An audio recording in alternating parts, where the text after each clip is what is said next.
ಪರಭಾಷಿಕರ ಅವಳಿಯಿಂದ ರಾಜಧಾನಿ ಬೆಂಗಳೂರಿನಲ್ಲಿ ಕನ್ನಡ ನಾಮಫಲಕಗಳು ಕಣ್ಮರೆಯಾಗಿದೆ. ಇದಕ್ಕೆ ಬ್ರೇಕ್ ಹಾಕುವ ನಿಟ್ಟಿನಲ್ಲಿ ಕನ್ನಡ ಪ್ರಾಧಿಕಾರ ಹಾಗೂ ಬಿಬಿಎಂಪಿ ಹೊಸ ಪ್ಲಾನ್ ಮಾಡಿದ್ದು, ಮಾಳಿಗೆಗಳಲ್ಲಿ ಕನ್ನಡ ನಾಮಫಲಕ ಅಳವಡಿಕೆ ಮಾಡದಿದ್ರೆ ಕಾದಿದೆ ಗಂಡಾಂತರ.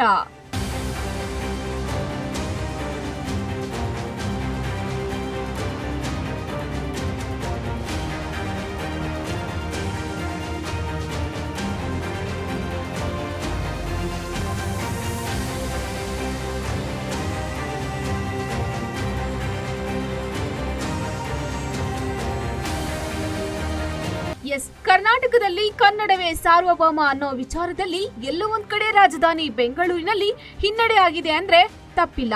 ಯಾಕಂದ್ರೆ ರಾಜಧಾನಿ ಬೆಂಗಳೂರಿನಲ್ಲಿ ಪರಭಾಷಿಕರ ಅವಳಿಯಿಂದ ಕನ್ನಡ ಮಾತನಾಡೋರು ಕಡಿಮೆ ಆಗಿದ್ರೆ, ಇತ್ತ ಮಳಿಗೆಗಳಲ್ಲಿ ಹಾಗೂ ಮಾಲ್ಗಳಲ್ಲೂ ಕನ್ನಡ ನಾಮಫಲಕ ಕೂಡ ಹಾಕದೆ ಉತ್ಕಟತನ ಮೆರೆಯುತ್ತಿದ್ದಾರೆ. ಇದಕ್ಕೆ ಬ್ರೇಕ್ ಹಾಕಲು ಬಿಬಿಎಂಪಿಗೆ ಕನ್ನಡ ಪ್ರಾಧಿಕಾರದ ಅಧ್ಯಕ್ಷರು ಸಲಹೆ ಕೊಟ್ಟಿದ್ದಾರೆ. ಮುಂದಿನ ಲೈಸೆನ್ಸ್ ರಿನಿವಲ್ ಟೈಮ್ನಲ್ಲಿ ಕನ್ನಡ ನಾಮಫಲಕ ಅಳವಡಿಕೆ ಮಾಡದಂತಹ ಮಳಿಗೆಗಳ ಲೈಸೆನ್ಸ್ ರಿನಿವಲ್ ಮಾಡದಂತೆ ಸಲಹೆ ನೀಡಿದ್ದಾರೆ. ಹೈಕೋರ್ಟ್ ಸ್ಟೇ ತಂದಿದೆ ಅಂತ. ಈಗ ಒಂದು ನಾಮಫಲಕದಲ್ಲಿ 60-40 ಬಳಸಲಿಲ್ಲ ಅಂದ್ರೆ ಮಾನ್ಯ ಆಯುಕ್ತರು ಹೋಗಿ ಆ ಬೋರ್ಡ್ ಅನ್ನು ಸೀಲ್ ಮಾಡಕ್ಕಾಗಲ್ಲ. ಕೋರ್ಟ್ ಆದೇಶ ಇದೆ, ಸೀಲ್ ಮಾಡಬೇಡಿ ಅಂತ ಹೇಳ್ತದೆ. ಅದಕ್ಕೆ ನಾವು ಅಥವಾ ಸಾಹೇಬ್ರು ಅಥವಾ ಉಳಿದವರು ಏನು ಸಲಹೆ ಕೊಡ್ತಾರೆ ಅಂದ್ರೆ, ನೀವು ರಿನ್ಯೂವಲ್ಗೆ ಬರ್ತೀರಲ್ಲ, ನೀವು ರಿನ್ಯೂ ಮಾಡಬೇಕು. ನೀವು ಪ್ರತಿ ವರ್ಷ ಬೋರ್ಡ್ ರಿನ್ಯೂವಲ್ ಮಾಡಬೇಕು. ರಿನ್ಯೂವಲ್ ಬಂದಾಗ ಸೀಲ್ ಮಾಡಬೇಡಿ. ನಾ ರಿನ್ಯೂ ಮಾಡೋದಿಲ್ಲ, ಬೋರ್ಡ್ ಕನ್ನಡದಲ್ಲಿ ಹಾಕೊಂಡು ಬಾ ಅಪ್ಪ ಅಂತ ಹೇಳ್ಬೇಕು. ಅದನ್ನ ತಕ್ಷಣ ಅವರು ಆದೇಶ ಮಾಡಿದ್ದಾರೆ.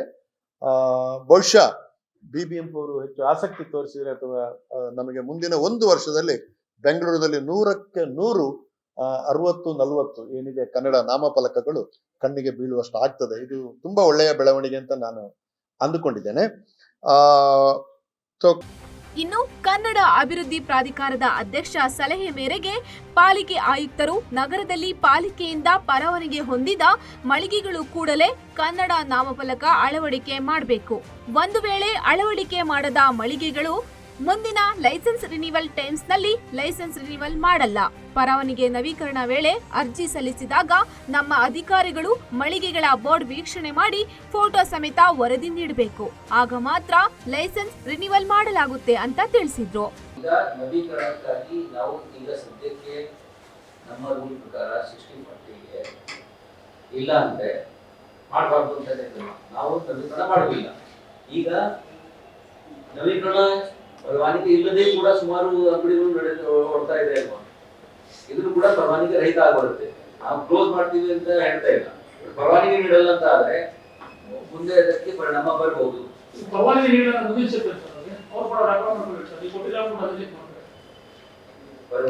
ಇಲ್ಲದೆ ಇರ್ತಕ್ಕಂಥ ವಿಚಾರದಲ್ಲಿ ಈಗ ಬೋರ್ಡ್ನ ಆದೇಶ ಏನಿದೆ ಚೆಕ್ ಮಾಡೋಣ. ಅದರಲ್ಲಿ ನಮಗೆ ಮುಂದೆ ಹೋಗಕ್ಕೆ ಆಗ್ತಾ ಇದ್ರೆ ನಾವು ಅದನ್ನು ಆ ಪ್ರಕಾರ ಹೋಗ್ತೀವಿ, ಕ್ಲೋಸ್ ಮಾಡ್ಲಿಕ್ಕೂ ಹೋಗ್ತೀವಿ. ಬಟ್ ಅದರಲ್ಲಿ ಇಲ್ಲ ಅಂತ ಆದರೆ ಪರವಾನಗಿ ಇಲ್ಲ ಅಂತ ಆಗ್ಬಿಡುತ್ತೆ. ನಮ್ಮ ಕಡೆಯಿಂದ ಪರವಾನಗಿ ನೀಡಲಿಲ್ಲ ನಾವು ಅಂಗಡಿ ಕ್ಲೋಸ್